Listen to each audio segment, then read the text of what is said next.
우리 사도신경 하심으로 예배를 시작하도록 하겠습니다. 함께 고백하겠습니다. 시작. 전능하사 천지를 만드신 하나님 아버지를 내가 믿사오며 그 외아들 우리 주 예수 그리스도를 믿사오니 이는 성령으로 잉태하사 동정녀 마리아에게 나시고 본디오 빌라도에게 고난을 받으사 십자가에 못 박혀 죽으시고 장사한 지 사흘 만에 죽은 자 가운데서 다시 살아나시며 하늘에 오르사 전능하신 하나님 우편에 앉으시다가 저리로서 산자와 죽은 자를 심판하러 오시리라. 성령을 믿사오며 거룩한 공회와 성도가 서로 교통하는 것과 죄를 사하여 주시는 것과 몸이 다시 사는 것과 영원히 사는 것을 믿사옵나이다. 할렐루야. 영상으로 함께 예배드리는 청소년부 친구들 환영합니다. 우리 함께 예배드리는 마음으로 부르신 곳에서 찬양하겠습니다.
완전하신 나의 주 찬양하겠습니다.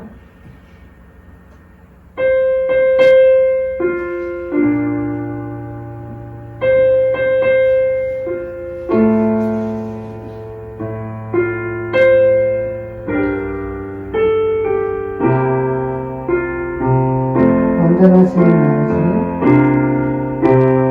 완전하신 나의 주 우리의 길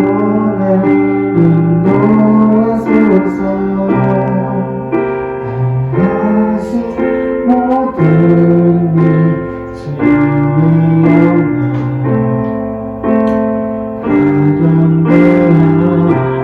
다시 한 번 더 완전하신 나의 주 완전하신 나의 주 의의 길로 나 인도하소서 행하신 모든 일 주의 영광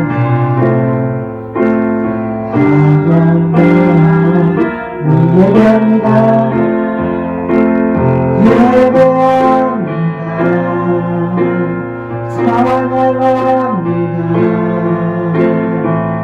주님만 나다스리소서. 예배합니다. 찬양합니다. 주님 홀로 한번 더 고백합시다. 예배합니다. 예배합니다. 찬양합니다. 주님만 나다스리소서. 예배합니다. 찬양합니다. 주님 홀로 높이 받으소서.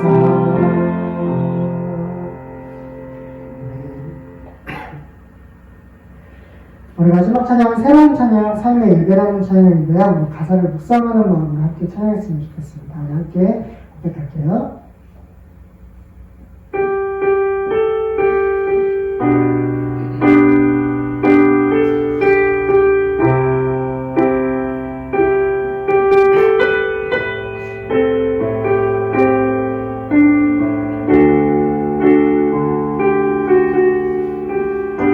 보여지는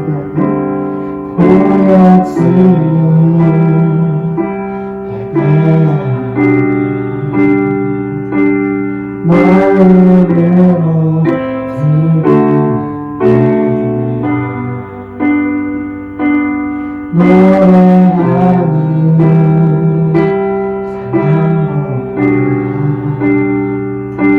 사랑과 고백하는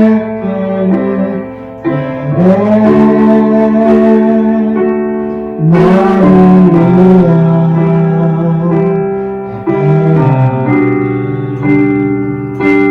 주의 뜻을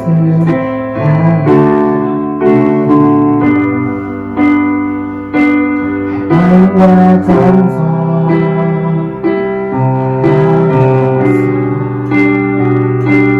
주 앞에 드려지는 다시 처음부터 고백하겠습니다. 보여지는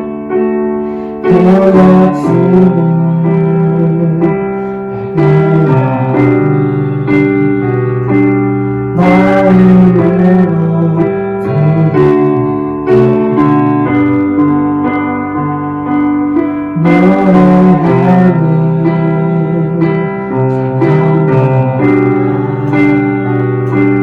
삶으로 고백되는 예배로는 나를 위한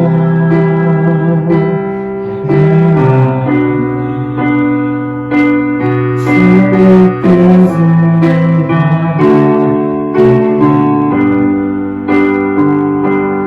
하나님과 찬송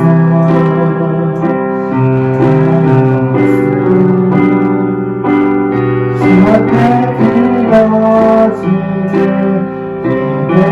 주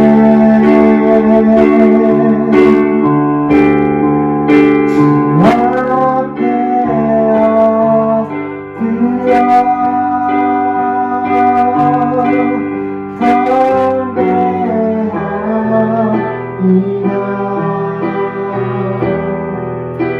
온전한 예배 내 맘의 예배 내 모든 것 받기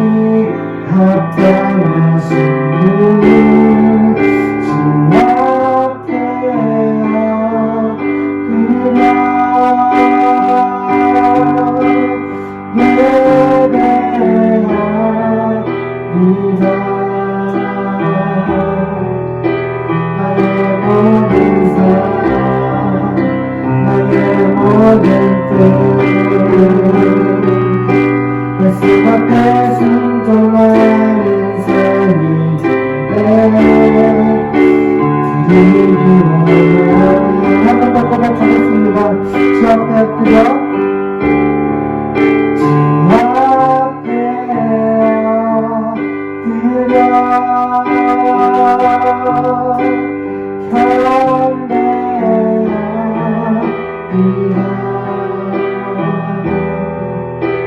온전한 예배 영원의 예배 내 모든 것 바뀌었던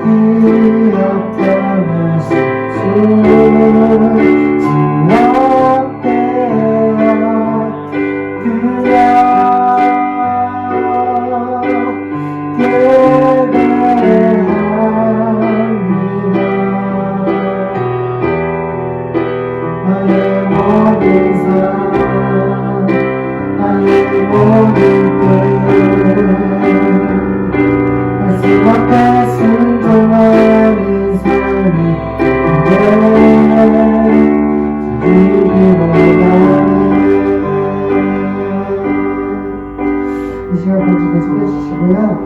지금 함께 통성으로 기도했으면 좋겠습니다. 함께 기도할 때에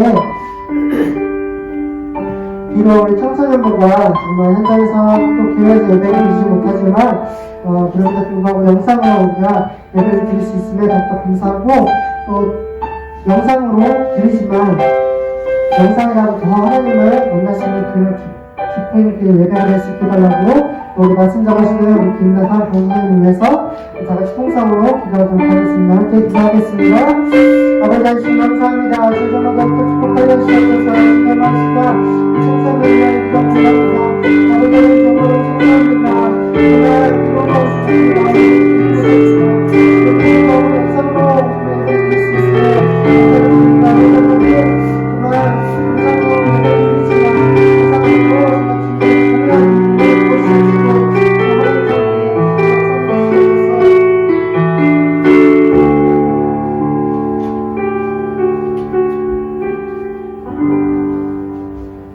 하나님 감사합니다. 우리가 오늘도 주님 앞에 예배를 드리고 늘 우리가 어디에 있든지 주님을 기억함으로 또 주님 앞에 나오게 하여 주시옵소서.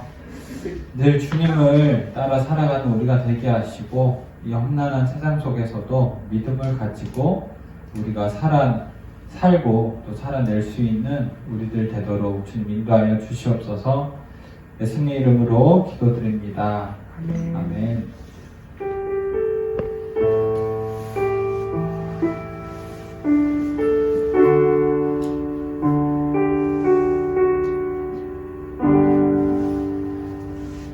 우리 함께 성경 말씀 보도록 하겠습니다. 욥기 42장 1절에서 6절입니다. 욥기 42장 1절에서 6절입니다.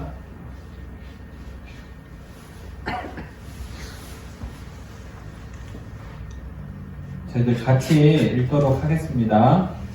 시작. 욥이 여호와께 대답하여 이르되 주께서는 못하실 일이 없사오며 무슨 계획이든지 못 이루실 것이 없는 줄 아오니 무지한 말로 위치를 가리는 자가 누구니이까.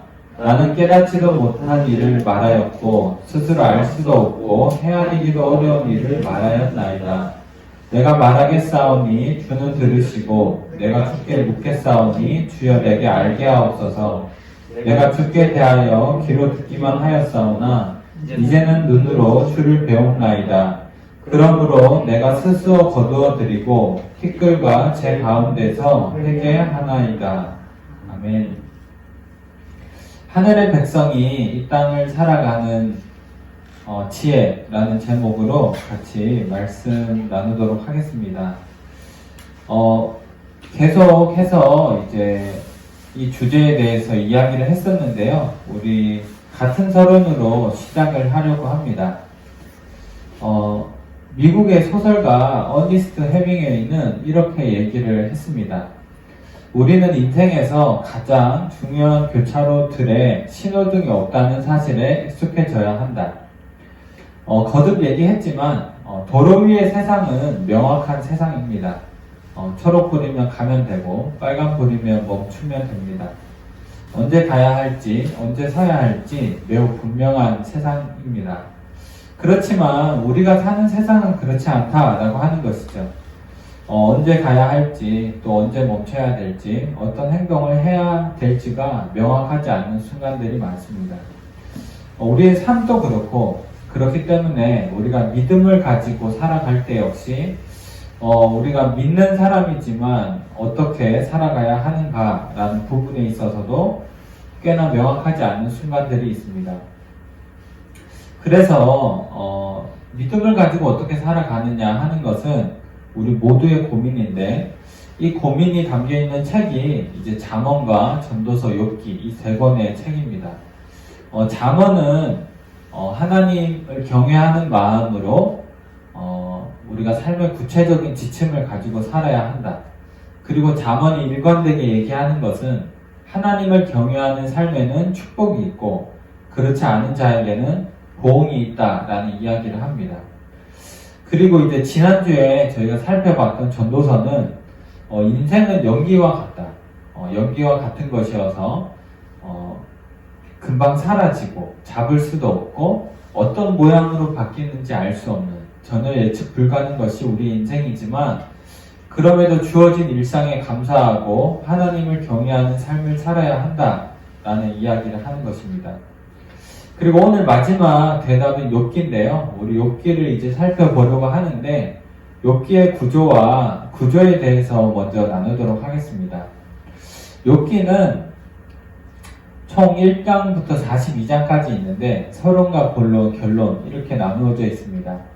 서론에 보면 이제 이렇게 욥기는 시작하는데 우스 땅에 욥이라 불리는 사람이 있었는데 그 사람은 온전하고 정직하여 하나님을 경외하며 악에서 떠난 자다라고 합니다. 그러니까 욥은 하나님에 대하여 아주 정직한 사람이었는데 이런 사람에게 두 번에 걸친 고난이 찾아옵니다. 첫 번째는 이제 모든 재산과 자녀를 잃게 되고 두 번째는 자신의 건강을 잃어버리게 돼요. 무슨 병인지 정확하게 말할 수는 없지만 욥기에 나온 것을 종합해서 보면 피부가 검게 되고 온몸에 종기가 나서 진물이 흘렀다라고 표현합니다.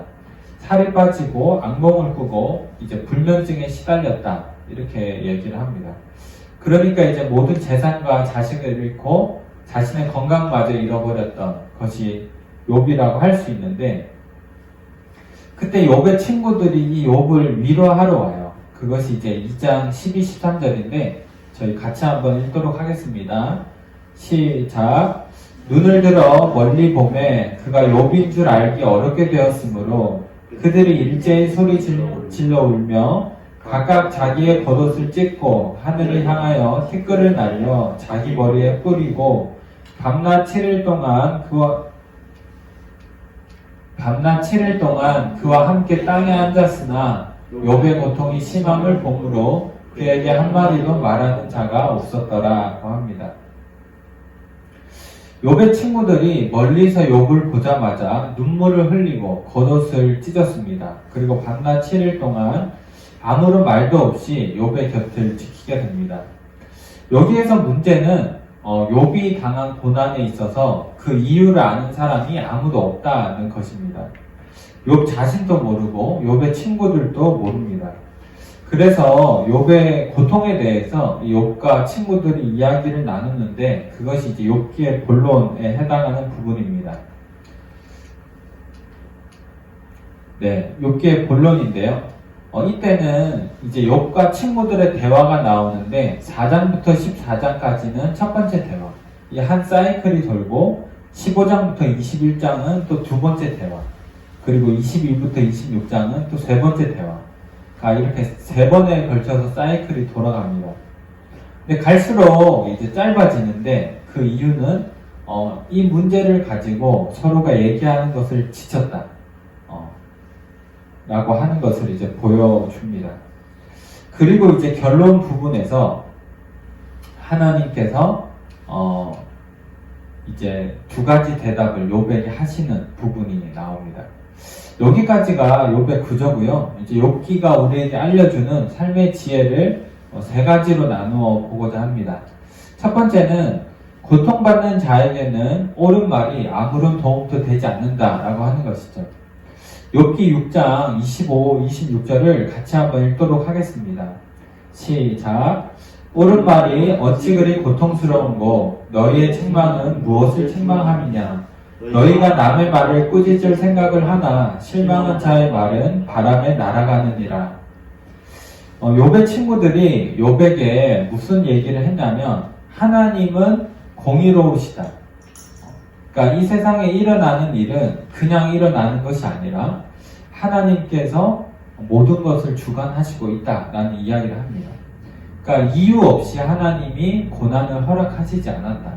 그러니까 너가 뭔가 잘못했겠지라는 얘기를 계속 하는 거예요. 그러니까 하나님이 그냥 아무런 이유 없이 고난을 주진 않을 테니까, 근데 하나님이 잘못이 있진 않으니까 너에게 잘못이 있지 않을까라는 얘기를 하는 거예요. 너 때문이야 라고 말하는 건 아니지만 그래도 하나님이 잘못하실 리는 없으니까 너의 삶에 뭔가 잘못이 있지 않을까 라고 얘기를 하는 거죠. 그때 욥은 25절에서 이렇게 얘기하는 겁니다. 옳은 말이 고통스럽다. 그리고 더 나아가서 무슨 얘기를 하냐면 너의 책망은 무엇을 책망함이냐. 이 말은 너희들의 말은 아무런 도움이 되지 않는다. 나의 상황을 전혀 헤아리지 못한다라는 얘기를 합니다. 이 부분을 좀 더 이제 의미가 와닿게 바꿔 읽으면 이렇게 읽을 수가 있는데요. 너희가 하는 말은 옳지만 고통스럽고 아무런 도움이 되지 않는다. 너희의 말은 옳기만 할 뿐 나의 말은 너희들에게 닿지 않는다라는 이야기를 합니다. 욥의 친구들은 하나님에 대한 신앙이 있고 옳은 말을 했는데 욥의 입장에서는 그것이 고통스럽다. 그리고 나의 상황을 전혀 헤아려 주지 못한다라는 얘기를 합니다. 그때 욥은 나중에 친구들과 대화 속에서 뭐라고 하냐면 욥기 19장 21절인데 나의 친구야 나를 불쌍히 여겨다오 나를 불쌍히 여겨다오 라는 얘기를 합니다. 그러니까 우리가 이것을 우리에게 적용을 해보면 여러 가지 이유로 우리 주변에는 고난을 받는 사람들이 있습니다. 그때 옳은 말이 중요한 것이 아니다. 사람이 옳다라는 확신이 생기면 옳은 내가 틀린 얘기 했나? 이러기가 쉽지만 그것이 아니라 상대방을 헤아리는 말이 중요하고 그리고 상대방을 헤아리는 말보다는 불쌍히 여기는 마음이 중요하다라는 것입니다. 우리가 우리의 삶을 좀 돌아보면서 내 주변의 친구들이 힘들어하는 경우가 있잖아요. 매번 힘들어하진 않겠지만 힘들어하는 경우가 있을 때 우리가 옳은 말을 해주기보다는 그 사람을 헤아리는 말을 했으면 좋겠고 그리고 그저 안타깝게 여겨줄 수 있는 마음이 있으면 좋겠다라는 것이 우리가 욥기를 통해서 배울 수 있는 첫 번째 삶의 지혜입니다. 두 번째는 때로 우리는 하나님의 침묵을 경험한다라는 것인데요.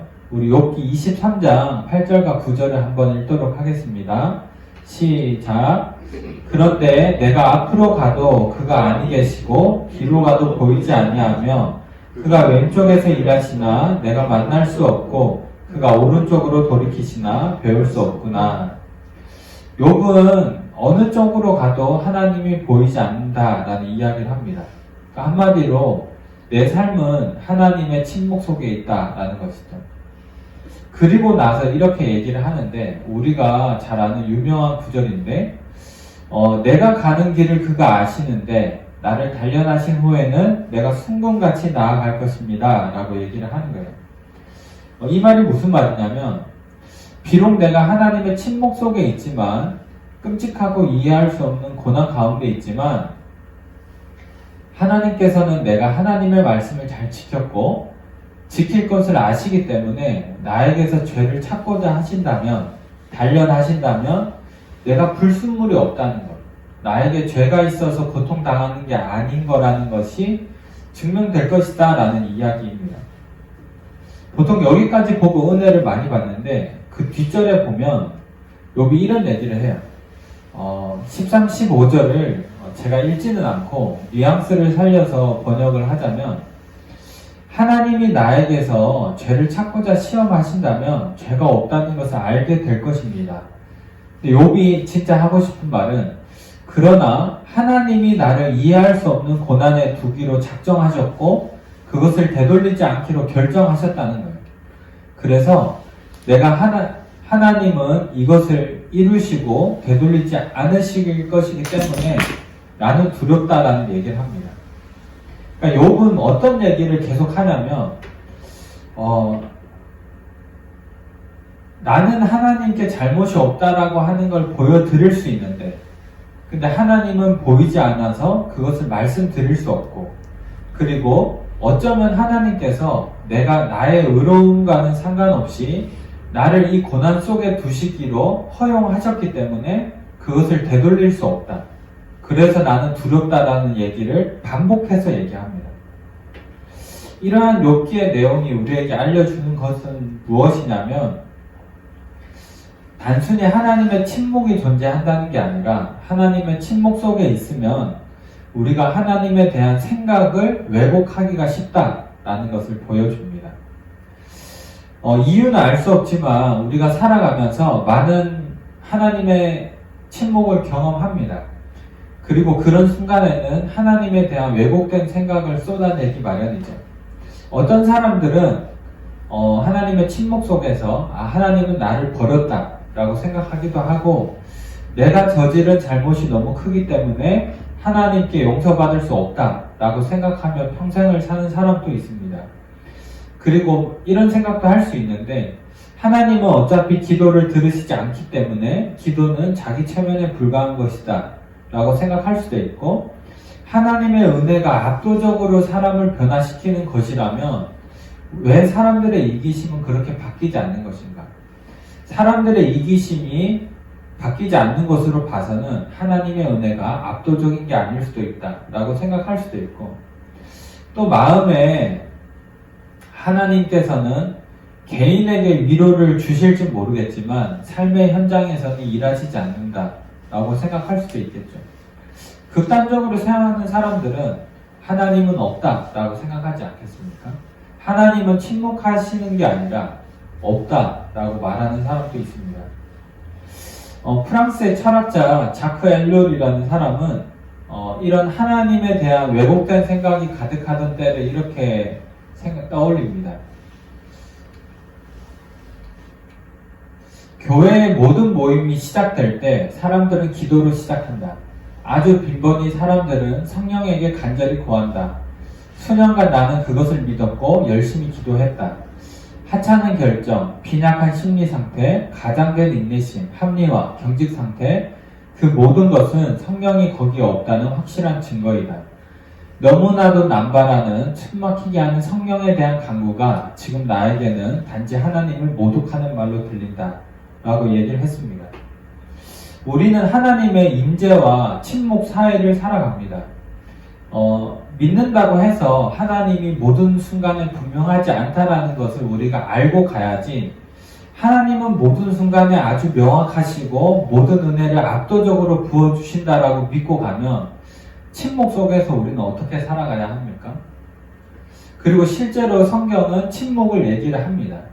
하나님은 모든 곳에 계셔서 우리가 언제나 밝히 볼 수 있다라고 얘기하지 않고, 하나님은 때때로 우리에게 침묵 속에서 존재하신다라는 얘기를 합니다.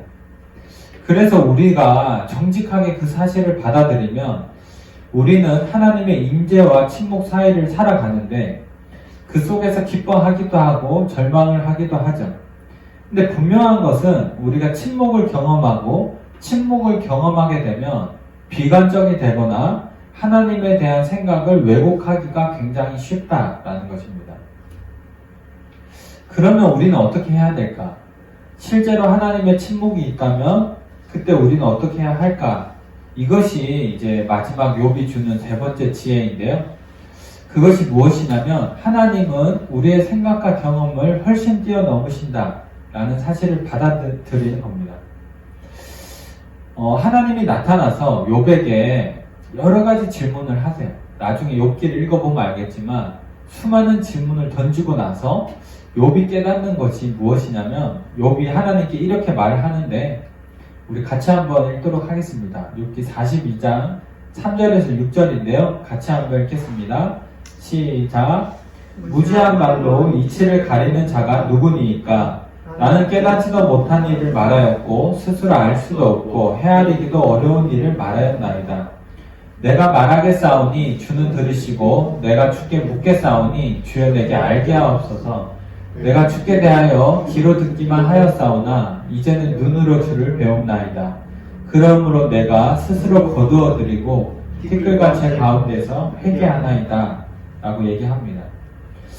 욥기의 결론 부분인데 욥은 자신이 왜 이런 고통 속에 있는지 이유를 알지 못합니다. 근데 그것을 넘어서는 두 가지 이유를 발견하는데 첫 번째는 욥이 거듭해서 말하는 것은 내가 하나님께 의로움을 증명할 수 있는데 하나님은 보이지 않아서 내가 그것을 말씀드릴 수 없다 라는 얘기를 계속 거듭해서 하는데 욥이 이제 3절에서 어떻게 얘기를 하냐면 내가 무지했다라는 걸 깨닫게 됩니다. 내가 이해하는 선에서 하나님은 이렇게 결정하셨고 이런 분이시다 라고 말을 했는데 하나님과 대화 속에 깨닫게 되는 건 하나님과 세상에 대해서 아는 것 같았는데 사실상은 아무것도 몰랐습니다. 그래서 나는 무지한 말로 맞고 옳다, 이치를 가리는 자였습니다. 나는 깨닫지도 못한 일을 말하였고 그렇다라고 말하는 거예요. 그리고 두 번째는 무엇이냐면 내가 했던 말을 돌이키고 티끌과 제 가운데에서 회개합니다 라는 얘기를 하는데 이 회개한다라는 단어는 위로를 받습니다 라는 단어입니다. 그래서 정확히 이 구절을 요약하면 하나님을 봤기 때문에 내가 무지한 것을 깨달았고 내가 위로를 받는다라고 합니다. 고통이 해결되지 않고 그 고통에 대한 이유를 납득하지 않았는데 위로를 받는다라고 얘기를 하는 것이죠.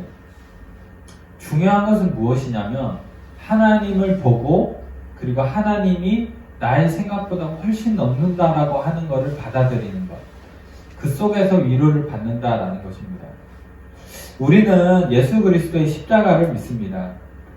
예수님의 십자가를 볼 때면 우리가 욥이 봤던 것처럼 우리에게 고난이 해결되지 않아도 우리는 위로를 받을 수가 있는데 제가 한 글을 읽어주고 이제 설교를 마치고자 합니다. 니콜라스 워트스토프라는 철학자가 있는데 갑작스럽게 아들을 잃어버렸어요. 등산을 갔는데 아들이 산에서 떨어진 것이죠. 그때 이런 글을 적습니다. 오 하나님, 우리가 고통받는 것을 주께서 허락하신다면 어떻게 우리가 믿음으로 그 모든 것을 견뎌낼 수 있겠습니까? 이거는 욥과 같은 말이죠. 하나님이 우리 삶에 고난을 허락하시고 그것을 되돌리지 않는다고 하시면 우리의 인생은 도무지 버텨낼 수가 없다라는 겁니다. 그러나 우리는 대답을 듣는 대신 하나님의 고통받는 모습을 봅니다. 오 하나님, 어째서 당신은 자신을 고통 속에 있게 하시나요? 하나님은 우리의 고통을 설명하시는 대신 친히 우리의 고통을 나누어 주셨다. 라는 것 속에서 아들의 잃어버린 그 죽음을 위로받는 것입니다.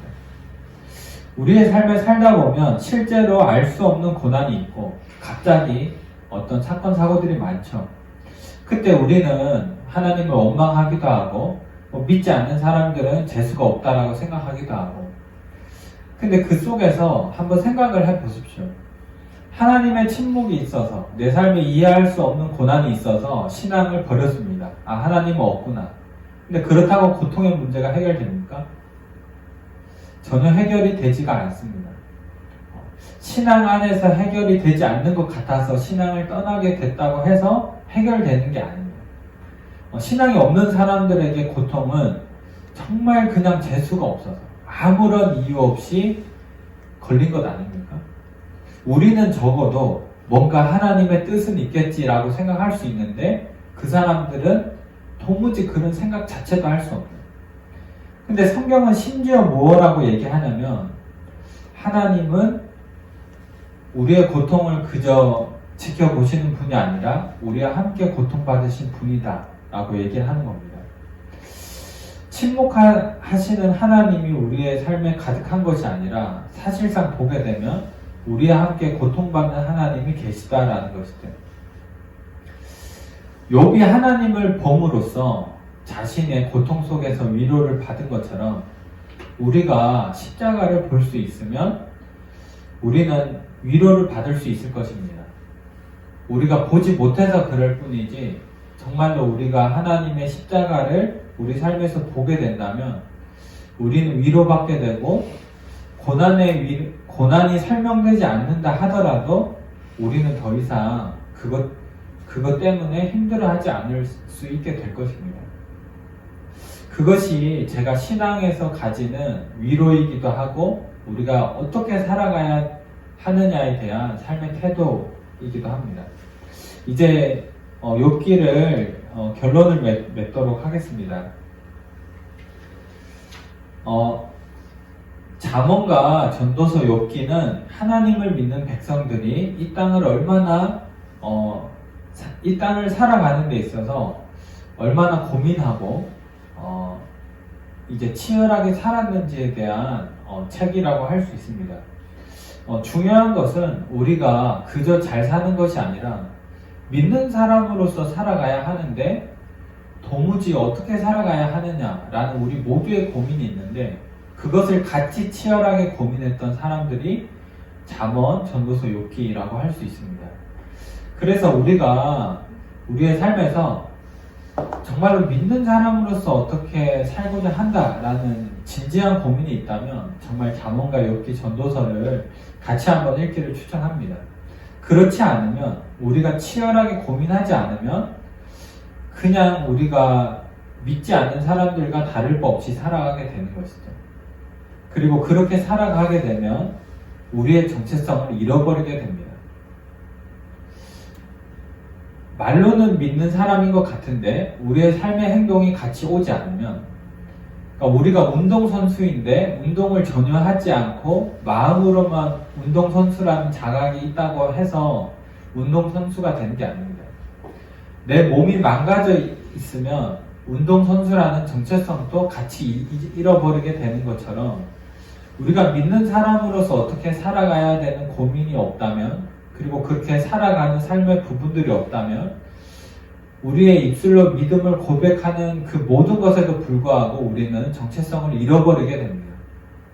그것이 잠언과 전도서 욥기 사람들이 어떻게 살아가야 하느냐를 고민했던 문제이고 그것이 우리에게 어떤 위로를 줄 수 있느냐 하는 것도 고민했다라고 하는 것이죠. 우리가 하나님을 경외하고 여러분들이 신앙이 있어서 그래도 아직은 교회를 다니고 예배를 드린다라고 생각을 합니다.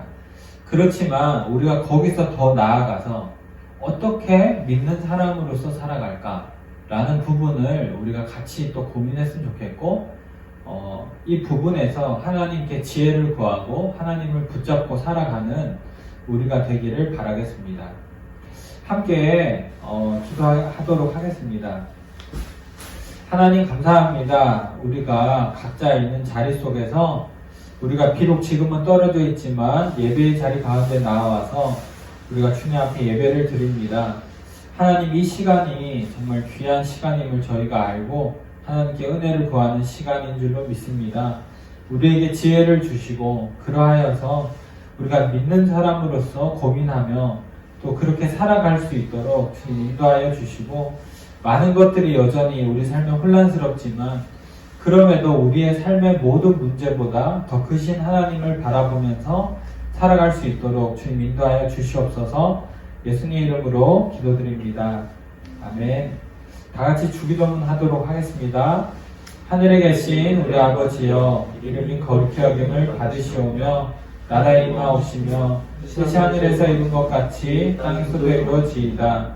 오늘 우리에게 일용할 양식을 주시옵고 우리가 우리에게 죄진 자를 사하여 준 것 같이 우리 죄를 사하여 주시옵고 우리를 시험에 들게 하지 마옵시고 다만 악에서 구하옵소서. 백의 나라와 권세와 영광이 아버지께 영원히 있사옵나이다. 아멘. 이제 광고하고 예배를 마치도록 하겠습니다. 2월